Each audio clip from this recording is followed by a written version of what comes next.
with immense pleasure and delight, I welcome all of you to this very important conclave, the transformative power of education in shaping the lives of women and their participation in employment in India. As Sandeep rightly said, the gainfully employed. Of course, this is being organized by the Outlook Group and really by big appreciation to the entire team led by Sandeep and Indranil for arranging this conclave on a very important and a very pertinent issue, especially at a time when we are moving towards building a Viksit Bharat. I'm sure all of you have seen in the last 2-3 days what is happening in Davos, the World Economic Forum in Switzerland. You know what is happening there? India is a buzzword. Everybody is targeting India and looking at India, not only for its own development, but also provide the direction to the rest of the world. And that will not happen if we don't include women, in that, that progressive thought. It's a privilege to welcome Honorable Chief Guest Madam, Madam Annapurna Deviji, for her, who is a dynamic leader and a staunch advocate for women's empowerment, education, and child welfare. Her leadership has truly renewed momentum to gender equality and, the multiple social welfare initiatives of the government. I was just speaking to her, and she apprised us that they have a scheme, Nirbhaya scheme, where they can help setting up hostels for working women. So, so the thought goes much beyond just not only, giving opportunity to women, but also ensure that they have a good life, they are gainfully employed, and they are looked after. We are truly honored to have Hon'ble Minister, Madam, amongst us, and as Sandeep said, we are really looking forward to her invaluable insights. I just came to know that she's very dynamic minister, very popular minister in Chhattisgarh, in Jharkhand area. As I learned that because Jharkhand area has a lot of, people from a different linguistic background, so she was able to very profusely speak Bengali also. So that shows her in the connect with the populace. So very happy, ma'am. This is the first time you are blessing us, your visit to our university, and we are very, very excited and very thankful. Let me also welcome Dr. Ashwin Fernandez. Ashwin, we've been really waiting your arrival here at the university, who is Executive Director of QS, as I said, for Middle East, Africa, and South Asia. And, he's really, this QS, the awakening of QS. QS has sensitized university how, in terms of quality ranking, quality assurance, and I think it has helped institution far and wide, not just alone in India, and we included, our IP university included, it has really shown us the path, how we can go towards academic excellence and global standing. Today, it's a global village. So all our institution has to be of a similar standing. I also extend a warm welcome to our colleagues from academia, especially Dr. Sher Singh Bhakar Saab, who is the Chancellor of a prestige university in Indore. We are missing Madam from Satyabhama University. She was supposed to be with us, but she's not. For some reason, she's not able to join us. So today is not just just not any ordinary event. I think it's a very important. I will call it a kind of a movement of sort. A movement that strives for gender equality, empowerment, and in India, where every woman gets the opportunity to realize her full potential. And we're not just talking about women in metros and women in bigger cities, but we think about women who are in far-flung areas. I was just two days back, I was at Ran of Kutch in Gujarat, And how I saw in the far-flung areas, how the women, how they have come up with, those handicraft things and, fantastic. I mean, the kind of enterprise I saw there. I mean, see how, woman is making difference to our economy, how they are contributing in their own way. The policy makers, the industry leaders, and the folks from academia are present here today. And I feel that all of you are change makers, you are change agents, and I would rather call the word which is very common these days, influencers. All of you are influencers because in your own way, collectively, we can ensure that education becomes the strongest catalyst. We are all part of academic world, higher education institutions, and we have to make it happen. We want to ensure that we become the catalyst for empowering women, promoting gender equality, and accelerating national growth. In the last few decades, and we have seen it, we have felt it, that India has made truly significant strides in improving female enrollment in education. The gross enrollment ratio for girls in higher education has really surpassed that of males. In fact, some of the professions have been feminized. I come from medical world, and in the last 10-15 years, I've seen that 70 to 80% of students in all the medical, dental, pharmacy, nursing colleges are women.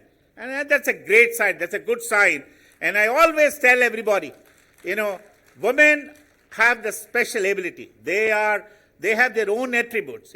I'm not bringing down, I'm not, belittling my male colleagues, but I always feel that they have the extra strength, extra ability. They can really, some of the attributes they have, probably I feel that we lack, because we have too many distractions. And I find the women are more focused, they're more centered, and that is what makes them great. So, however, despite this progress in GER, the challenges still remain, and the female labor force participation rate remains very low.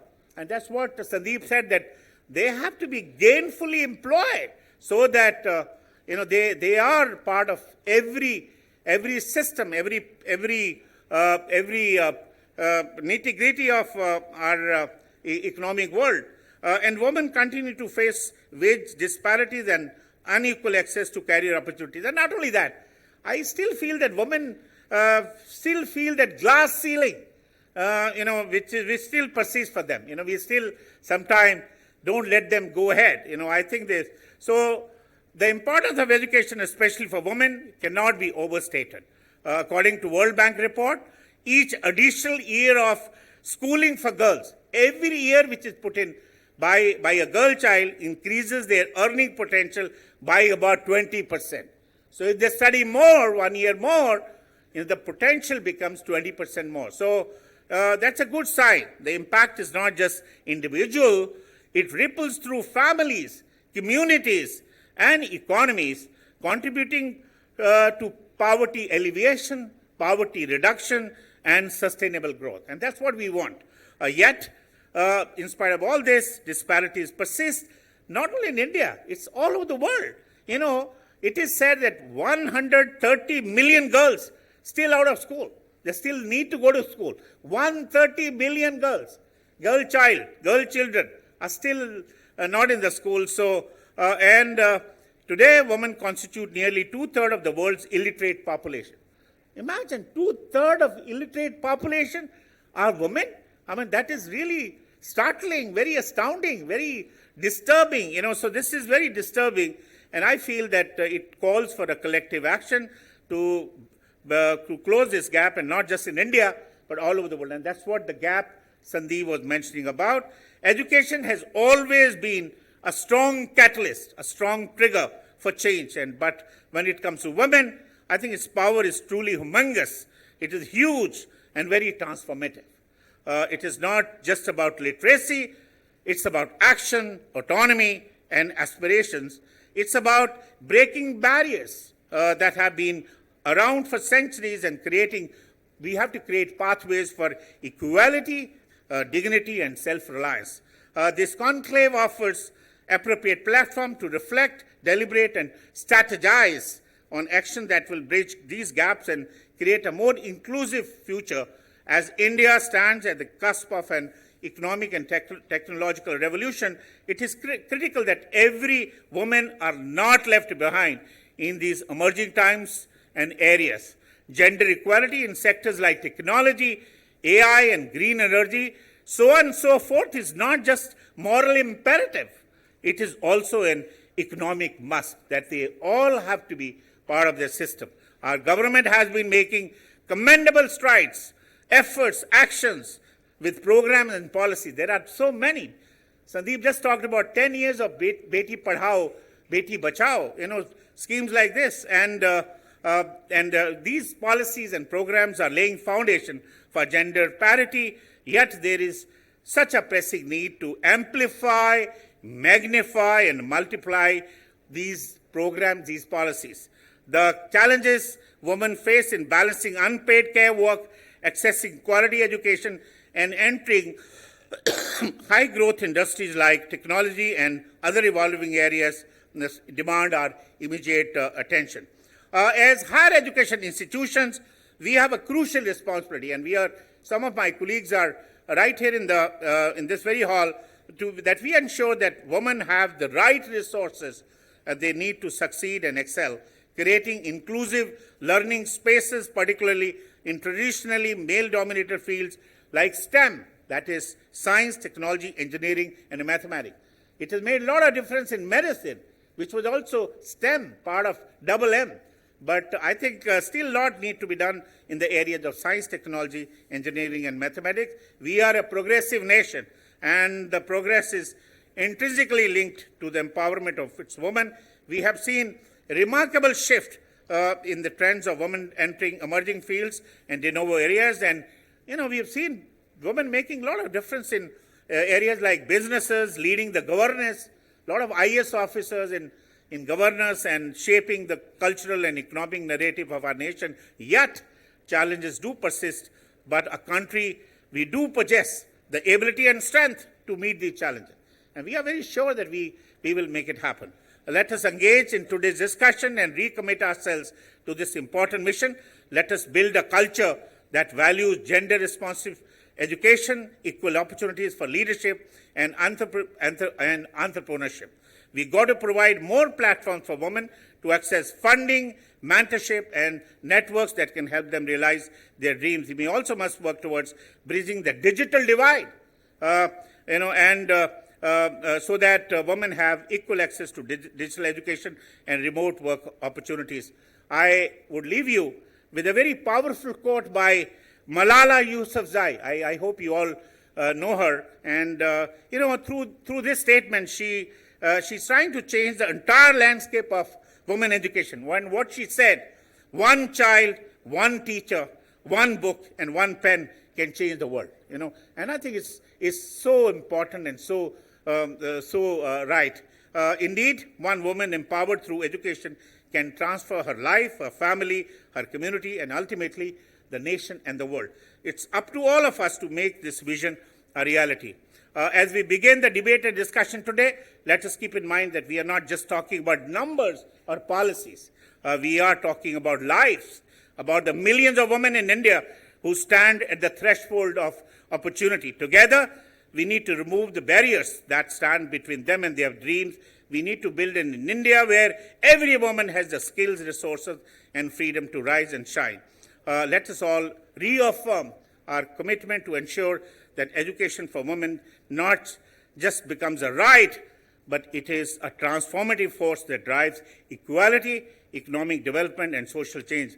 आज इस शिक्षा के नए युग और दौर में, today education is going through so much change today, and देश का सही मायने में सशक्तिकरण महिलाओं को उचित तकनीक, समावेशी नीतियों, नवाचार और लैंगिक बाधाओं को तोड़कर समानता ही लाकर ही संभव है.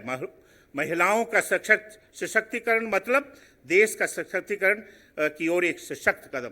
आइए हम इसे मिलकर इस मिशन को पूर्ण करें और इसको सही मायने में अपनाएं. जय हिंद, जय भारत, धन्यवाद. Thank you.